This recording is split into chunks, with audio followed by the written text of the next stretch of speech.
तंत्र मंत्र के बादशाह, भारत के जाने माने सर्वश्रेष्ठ गुरु खान बंगाली। मिलेगा हर समस्या का समाधान गारंटी के साथ। पहले तो मेरा व्यापार ठीक ठाक चल रहा था, मगर पिछले 1 साल से इतना घाटा लगा, मेरा मकान, दुकान, फैक्ट्री सब बिकने की नौबत आ गई। तब मैं बाबा जी से मिला, चमत्कार ही कहूँगा, 2 महीने के अंदर काया पलट हो गई और आज मेरा व्यापार पहले से बहुत बेहतर है। मेरा अफेयर एक लड़के के साथ था जो मेरे ऑफिस में ही था। हम शादी करना चाहते थे पर उनके घर वाले मान नहीं रहे थे। मैं बाबा जी की शरण में आई। 1 महीने में ही उनके घर वाले मान भी गए और हमारी शादी भी हो गई। मेहनत और ईमानदारी के बावजूद पिछले 3 सालों से मैं एक ही पोस्ट पर काम कर रहा था। फिर मैं बाबा जी से मिला और झट से मेरा प्रमोशन हो गया। आज मैं सेल्स मैनेजर हूँ। मेरी बेटी की शादी के लिए बहुत से रिश्ते आते थे पर कोई न कोई अड़चन पड़ जाती थी। इसी वजह से मेरा पूरा परिवार बहुत परेशान था। बाबा जी की दुआओं से आज मेरी बेटी एक बड़े घर की बहू बनी। भटको चाहे जहाँ, काम होगा सिर्फ यहाँ। गृह कलेश, कर्ज मुक्ति, प्रेम विवाह, जादू टोना, पति पत्नी में अनबन, सौतन या दुश्मन से छुटकारा, विदेश यात्रा में रुकावट, फिल्मों में प्रवेश और कोर्ट कचहरी जैसी समस्याओं का समाधान। गुरु खान बंगाली, घर बैठे पाएं समाधान। अभी कॉल करें 8442777903। गुरु खान बंगाली। एक दिन आवाज लागी कि मैं आ गयो गांव में, गांव में भेड़ो हो गयो। परसों फोन करियो एक ही साथी, यार मंगेश चौधरी का कहना है कि अपने जनचेतना यात्रा निकालें, शाहजहांपुर बॉर्डर से आदेश आया। तो फिर मक्का से फोन किया, तलवाड़ा आपके यहाँ, इसके बाद देईदास जाएंगे, फिर रामगढ़ के बाद कर्णपुर। आज इतनी सभाएं रखी। किसान साथियों, समझने की जरूरत यह है कि हम सभाएं क्यों कर रहे हैं, हम लोगों को जगाना क्यों चाहते हैं, लोग सोए हुए कहाँ हैं। क्या जो लोग पिछले 20 जून से लेकर के आज तक कृषि कानूनों के खिलाफ लड़ रहे हैं वो गलत है या हुकूमत गलत है। सवाल ये उठता है कि आखिर मामला ऐसे कैसे हो गया कि देश में 58% किसान हैं, उस 58% का 65% खेती और मजदूर। किसान लड़ रहा। मैं उस गांव में खड़ा हूं जहां सिंचाई पानी के सवाल को लेकर 2004, 2005, 2006, 2007 लगातार 4 लड़ाई में किसान उतरा था। खेती और मजदूर नहीं उतरा, वो खेत में काम करता, या फिर किसान जो कोई अपने खेती और मजदूर को साथ ले जाता तो वो उसके हिसाब से जाता, लेकिन उसकी हाजिरी मैं समझता हूँ आंदोलन में थी नहीं। बड़ी बहादुरी से भाजपा के निरंकुश मुख्यमंत्री उस समय की वसुंधरा से लोग लड़े। हमारे देश की हुकूमत को बहम हो गया। ये बहम हो गया कि जब उन्होंने तेल बेचा, या तो उसमें राष्ट्रभक्ति डबो देते, या देशभक्ति, या फिर कोई जाति धर्म का उसमें शाही डाल देते। अब की बार फंस गए। अब की बार पंगा ले लिया किसान के साथ। अब ये पंगा आप कैसे समझोगे? भाई जरूरत क्यों है लड़ने? भाई ये 3 कानून लेके आए। ये तीनों कानून ये बात कहते हैं कि ये कानून नहीं सिर्फ किसान विरोधी बल्कि ये कानून जन विरोधी। किसान तो एक तबका है, जनता वो है जो हमारे साथ खेती और मजदूर है। उसके बाद वो तबका है जो सारी चीज खरीद करके खाता। हमारा डर ये कि ये 3 कानून एक साथ क्यों लाए। अगर ये सिर्फ खेती का कानून लाना चाहते तो 2 ही कानून लाते। मंडी का कानून ले आए, मंडी सुधार की बात करके मंडी का कानून ले आए, और दूसरा कानून ये ले आते कि साहब हम खेती ठेके पर देंगे। जो कोई किसान ठेके पर देना चाहे तो उसके पक्ष का कानून, पूंजीपति के पक्ष का कानून ले आते। ये तीसरा कानून आवश्यक सेवा वस्तुओं दी। ये कानून है कि आप किसी एक लिमिट से फालतू कोई चीज का भंडारण नहीं कर सकते। सरकार जो भंडारण करती है एफसीआई के गोदाम में, उसके बाद सरकार खरीद करके और सस्ते दाम में गरीब को, मजदूर को, दलित को, पीड़ित को, आदिवासियों देश में खाने के लिए कि वो भूखे नहीं मर जाए, सरकार व्यवस्था करती। अब उस व्यवस्था को क्यों लाखों करोड़ों मैट्रिक टन रख सकती थी।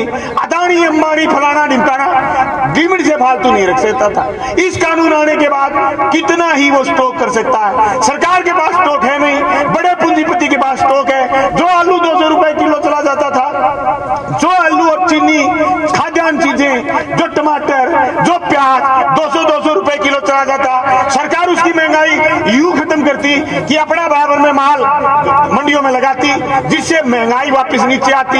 यह कानून खत्म होने के बाद सरकार के पास घंटा भी नहीं बचेगा। महंगाई चढ़ गई तो चढ़ गई, महंगाई उस पर डिपेंड रहेगी जिसने माल लाखों मैट्रिक टन इकट्ठा कर रखा, वो अदानी और अंबानी ने कर रखा।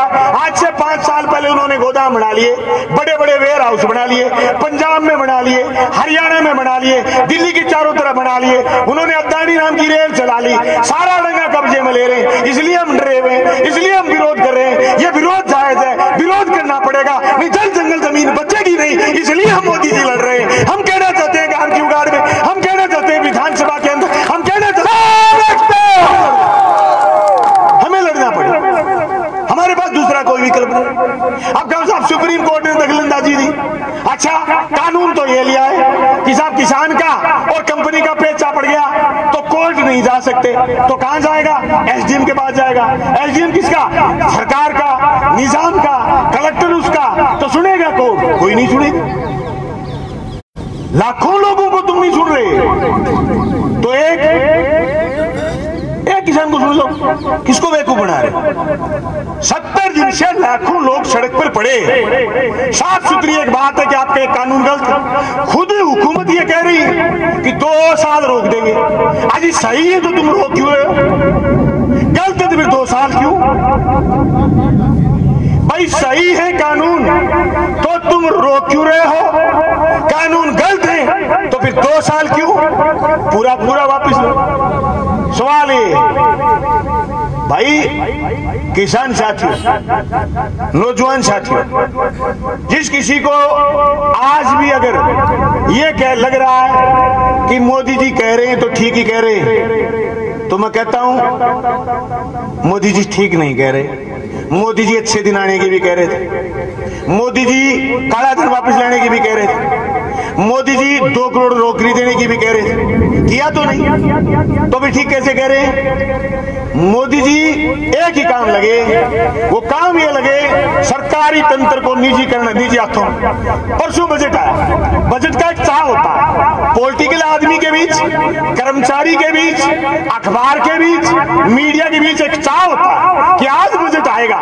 यूं हम तो चाव लगा के बैठते कि आज बजट आएगा, आज इलाके को, प्रदेश को, देश को क्या मिलेगा। रेवड़ी की तरह बेच रही थी, हर चीज बिकेगी। 49% से बढ़ा करके निवेश 74% ले जाएंगे, 100% तक भी ले जाएंगे। मैं राफेल डिफेल में नहीं जाना चाहूंगा, मैं नहीं जाना चाहूंगा कि देश की सारी सरकारी कंपनी बेच रही। मेरे इस नौजवान को ये जहाज उड़ रही है, इसका जो एयरपोर्ट होता है वो बेचने से ज्यादा खतरा नहीं। खतरा है जमीन, जंगल और जल बेचने से। ये अदानी और अंबानी को देना चाहते हैं, ये बहुराष्ट्रीय कंपनियों को देना चाहते हैं। ये हमारे लिए खतरा है।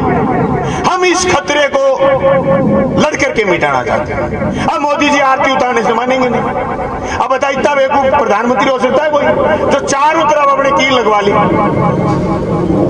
एक टीकरी बॉर्डर पर किसान है, दिल्ली की साइड कील लगवा ली।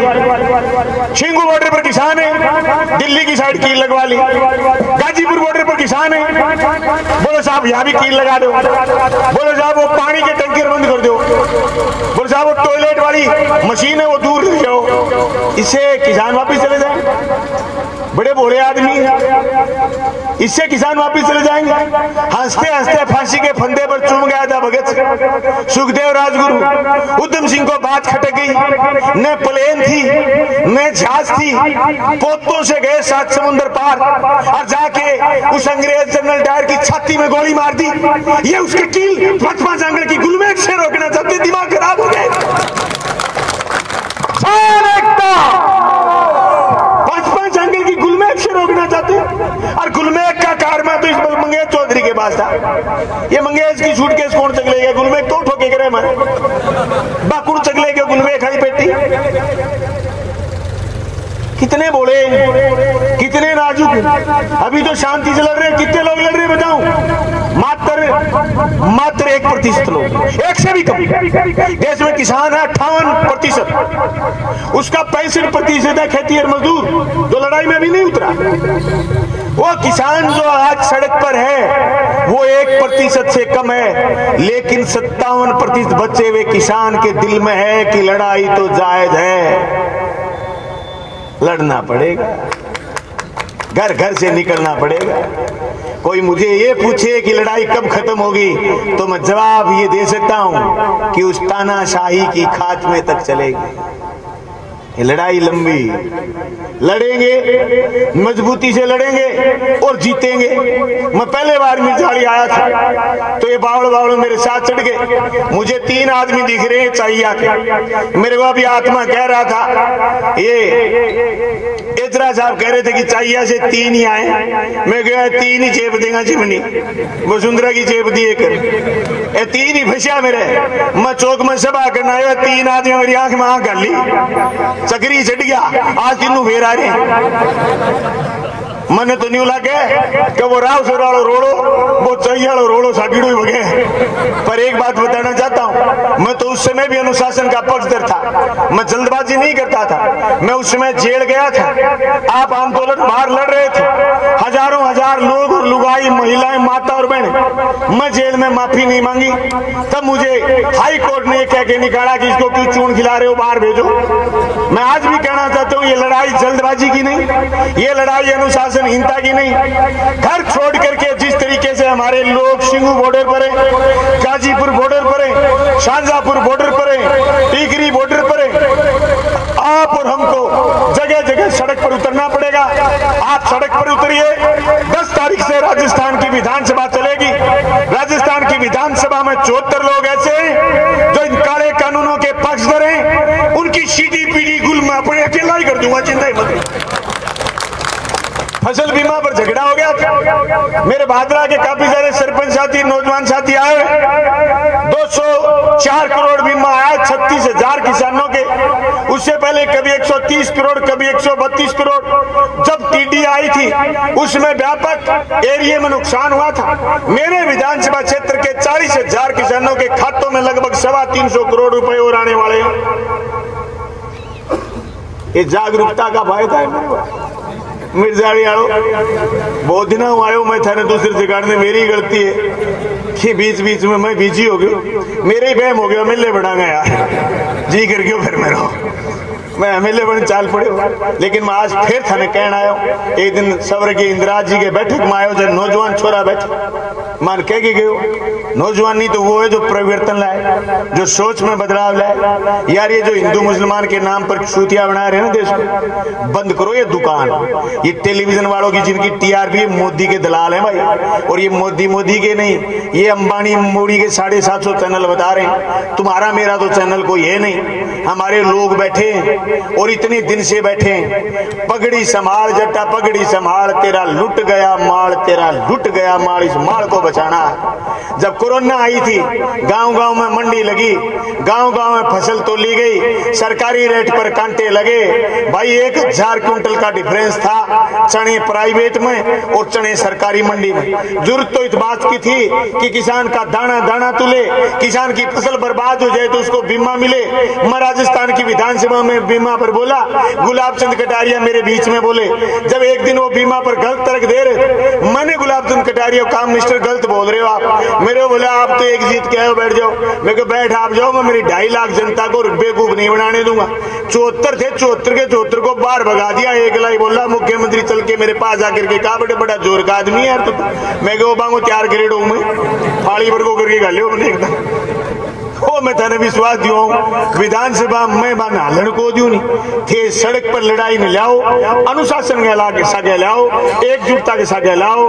अभी 6 तारीख ने चक्का जाम है, 12 बजे 3 बजे तक सही टाइम, किसी को फोन करने की जरूरत नहीं। 11:59 पर सड़क पर और 3 बजने से 1 मिनट पहले सड़क से दूर हो जाना। ये अनुशासनता चलेगी तो इस आंदोलन को आगे बढ़ाएगा। उसके बाद चौधरी का कार्यक्रम बता रहे हैं, खिचड़ूणी जी पहले तो कह रहे थे 7 का, बीच में कोई फोन आया कि 8 का। ये आपको सोशल मीडिया के उससे पता चल जाएगा। जब हनुमानगढ़ को आए तो आप जलसे में हर आदमी जो मुझे सुन रहा है, आप सब लोग जाएंगे, अपने साधन से जाएंगे, अपनी ट्रैक्टर ट्राली से जाएंगे। भाई सर्दी गर्मी आंधी तूफान कोई मायने नहीं रखते। जब आदमी तय कर ले कि लड़ना है, लड़ना इसलिए जरूरी है भाई, सौदा नहीं बचेगा। मैं आपको एक छोटी सी बात बताता हूँ। आपके गांव में बैंक है, जब ऋण लेते तो बैंक गांव में जाते और बैंक वाला कहता कि ले तेरी जमीन दे दे, रहन दे दे, 6 ला दे और मैं तेरे को ऋण दे दूंगा। अब नई बात ले आए, बोले साहब ऋण तो देंगे, पूरे जिले की फाइल हनुमानगढ़ भेजो। अगला स्टेप है पूरे जिले की फाइल जेडम को भेजो। जेडम का मतलब बीकानेर भेजेंगे। 2 साल बाद कहेंगे पूरे जिले की फाइल जयपुर भेजो। यानी धीरे धीरे धीरे धीरे सरकारी मदद बंद कर रहे हैं। ये तरीका अपना रखा, सरकारी मदद बंद करके हमें परेशान करके एक ही काम लगे हुए, ये खेती छोड़ दें, ये जमीन छोड़ दें, ये पूरे के पूरे खेत छोड़ दें। फिर इन लोगों का क्या होगा? ये खेती और मजदूर होंगे। अगर आपको मजदूरी पसंद है तो भाई इसको 10 फुट और ऊंचा टांग लो। अगर आपको मजदूरी पसंद नहीं तो इस झंडे को ऊंचा ले जाओ और उसको नीचे ले आओ।